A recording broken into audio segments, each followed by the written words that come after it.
Hi guys, it's X. Welcome back to my channel.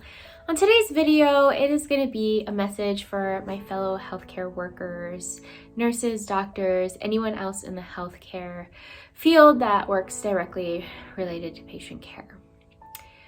I know that it has been tough the last 2 years, and that is why I wanted to make this video. I'm not a therapist, I'm not a psych nurse, I am simply just an ICU nurse coming to you to share my own experiences with my mental health and what is going on and what has gone on previously within the last 2 years. So if you want to listen to my thoughts and opinions, just keep on watching.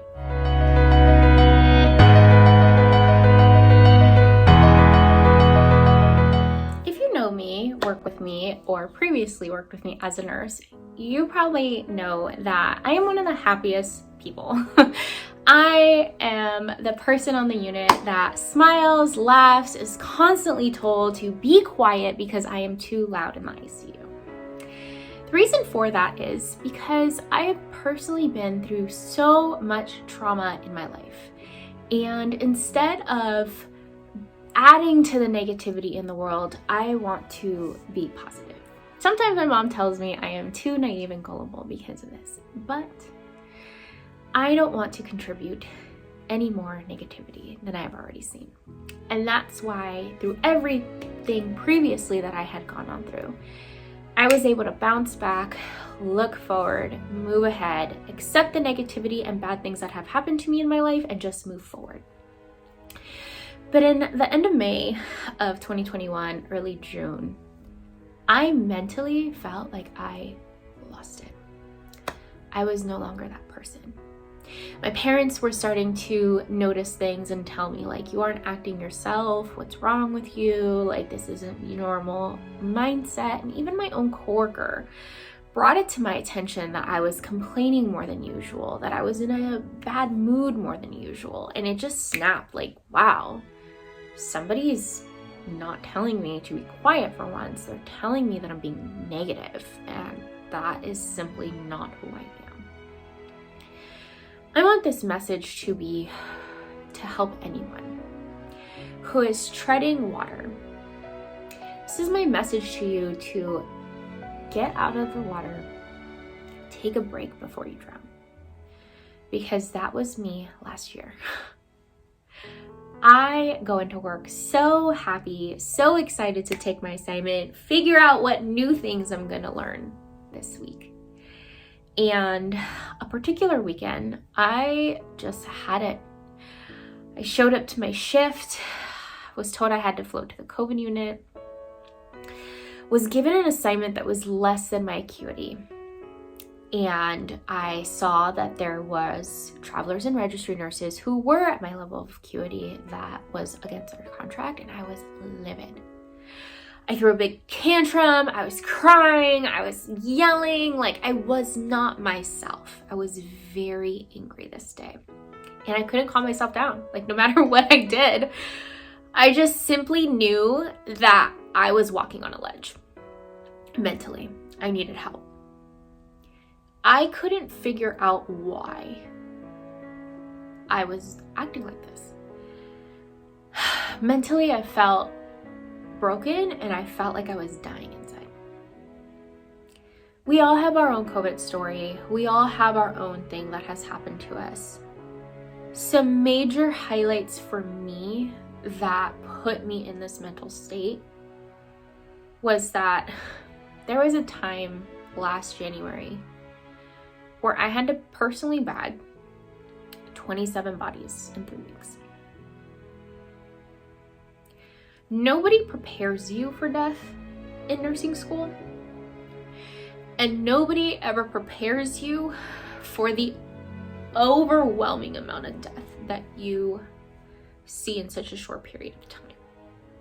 You almost feel like a failure because your job is to help these people, and you're the one putting them in a body bag. You're the one answering the phone calls. You're the one getting yelled at by family. You're the one that is trying to console families because their loved one has died. And it was a lot for me. It was a lot for me to handle, especially if I had to talk to one of my own coworkers, family members. And so that was one thing. The next was the constant badgering of what I felt social media was doing to me mentally. I had friends, family members, associates that I would go on to social media, which is supposed to be, your little escape entertainment for the day. And I was so angry with the overwhelming amount of people who were saying COVID's not real, COVID is bullshit, you don't have to wear a mask, it doesn't work, don't get a vaccine, blah, blah, blah. Yet I have to go to work every day and hold the hand of these people and watch some of them pass away right in front of me. You don't tell a rape victim that they're hallucinating, that this is not real, that they dreamt up their trauma. And that's exactly what I felt like. I felt like by me having to go to work and seeing the things that I had to see, and then going on social media and seeing that stupid little smiley face on the news post of how many COVID deaths there were, and then reading the comments, hearing people that I know saying these things, mentally I couldn't handle it anymore. And I had to delete some of my friends. This pained me because I felt like I don't want to be immature. I'm an adult. But at the same time, mentally, I just can't take it. I can't read this. I can't see this. I can't constantly read this. It angers me. And then I have to go to work and deal with the consequences of it. I have to listen to the patients tell me, well, I heard on the news, I heard my friend say this, so I didn't protect myself because of this. And now they're in a really shitty situation, health-wise. Another situation that mentally affected me is everybody's divide within the healthcare system on their thoughts and feelings of this. People feeling betrayed that they were forced to get this vaccine that they didn't want to put in their body. And then me on the other side feeling like, how can you see what I see and not get a vaccine? How can you see what I see and not protect yourself? We clearly have two different stances. So these are things that mentally were just putting me down. So let's get to the happier part. The part where I realized I have to put my mental health first, I have to take care of me, and I have to realize that I cannot save everyone. The part where I finally asked for help. I spoke to my manager this day that I threw this big tantrum, and I was advised to get help. I was advised that I need to be myself, that I was not good if I wasn't myself, and I agree, my patients deserve the best. Despite my personal feelings and thoughts, my patients, I always say, deserve the best. I don't care if you're an inmate, you're homeless, what color you are, I don't care what socioeconomic class you are, I don't care if you're a friend in the hospital, I don't care if you're a celebrity, I treat every single patient the same. And you're right, you're not gonna get that if I'm mentally up here messed up, if I'm mentally up here thinking of the worst. I sought help. I went to therapy and I fired my therapist. The reason why was because I wanted help. I didn't feel like we were a good match, me and my therapist. I didn't tell her she was fired. But I just stopped going to her and had to find someone else. The reason why was because this person asked me, did you ever think about getting out of ICU? Excuse me? No, I love my job. I love my job. I need you to help me work through this. I don't need you to help me run from it. Oh, you're going to be a nurse practitioner soon. What are you worried about? You're almost going to be out of this. Once again, no. I love my job. I want to stay in it. Why should I have to run from healthcare? No, I need this. I need to work through my problems. I need to understand why I feel the way I feel.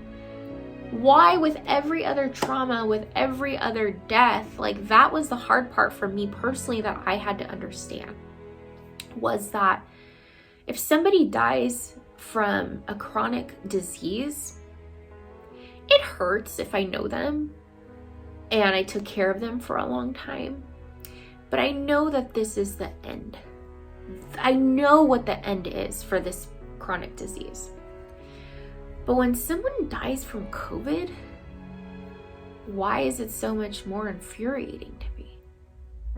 I figured because it could be prevented. I figured because it's a transmissible disease. It is something that you can catch and you can prevent from catching, yet people are still dying from it. Almost in a sense like a trauma.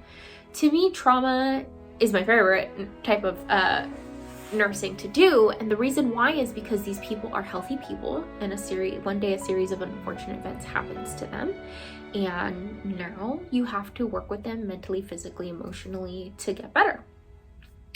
So with COVID, I feel like that's what it's like, is that you're dealing with a person that's healthy and they caught this either because misinformation, they weren't protecting themselves, or simply they weren't, getting what they needed. They weren't doing what they were supposed to do. And now we are here.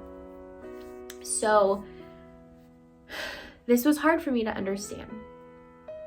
But things that helped was, after my therapy sessions, after working through it and talking through it, I started walking, hiking, journaling, drawing, talking to my significant other, talking to my coworkers about it. Talking to my coworkers about it made me feel so much better because it made me realize that they're in the same boat as I am.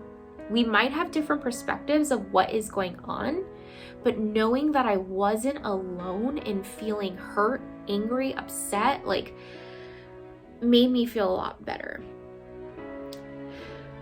Also, in my clinicals, I went to different hospitals and I was working different areas and I wasn't seeing COVID. And it opened my eyes to realize this is why people don't believe. This is why people don't think it's as serious as this is. Because these people, nurses, whatever, healthcare workers, if they're not seeing what I'm seeing because they don't work in a pulmonary unit, a MICU, or whatever unit handles COVID, they're not going to understand the severity of it. They're not going to understand where I'm coming from, because if I was one of these nurses that works this type of unit and I'm not seeing COVID, well, no wonder you don't think it's real. No wonder you don't think the severity is as bad as it is, because you're not seeing what I see on a daily basis as an ICU nurse. So I started being like, okay, I get it. This is why the general public isn't as terrified, isn't as upset about this or outraged at this. This makes me feel a little bit better, because now I'm starting to understand the other side's point of view. What the biggest thing that has helped me was a patient. The day that I showed up to the unit and threw a tantrum and was upset and crying and angry, I put on my happy face, I put on my PPE, I went into this patient's room, and they looked devastated that they had COVID. I looked at this person and was like, what is wrong? Cheer up. I grabbed their hand. I'm like, come on. You are the most stable person here. You need to think positive. Don't be sad. I need you to be as strong and healthy as you can be. And they looked at me. They held my hand. They asked me if I was back. And they said thank you. And I walked out and I felt like the biggest hypocrite in the world. This was my wake-up call. I'm gonna try now. It was this very moment that I realized my patients still need me. At this point, I was angry because vaccines were out. We had just closed the COVID unit for 2 weeks and now it's reopened. All the patients that we were getting at this point were unvaccinated and didn't want vents, were making themselves DNR, didn't want treatments, and I was just angry inside because I was like, why do you come to the hospital then? Like, why do I have to come to the COVID floor, expose myself, expose my family, and you don't want treatment? Like, I was angry myself. And it was this conversation that I had with this patient that made me realize, like, they need me. I am needed. They need me to support them. They need me to still be here. It doesn't matter what I'm feeling inside about my personal feelings. I need to be here for them. I need to be strong. And I felt like the biggest hypocrite because I was dying inside. I was so angry and upset and frustrated and mentally on a breaking point. Yet I'm telling this patient, I need you to be strong? Who am I? I felt so much better after this epiphany. I snapped out of it and I was like, that's it. I'm getting help. I'm doing what I have to do to mentally stay stable because other patients need me. I never got to thank this person. And it broke my heart because every week I saw the oxygen getting worse. I saw the nasal cannula to the high flow with non-rebreather, to the BiPAP, to intubation. And I never got to thank them for helping me get out of a hard spot. And that is why I want to make this video. To hopefully, if you need help, get it. Mentally put yourself first. Talk to somebody. Get help, even if you have to go through a couple of therapists to get the help.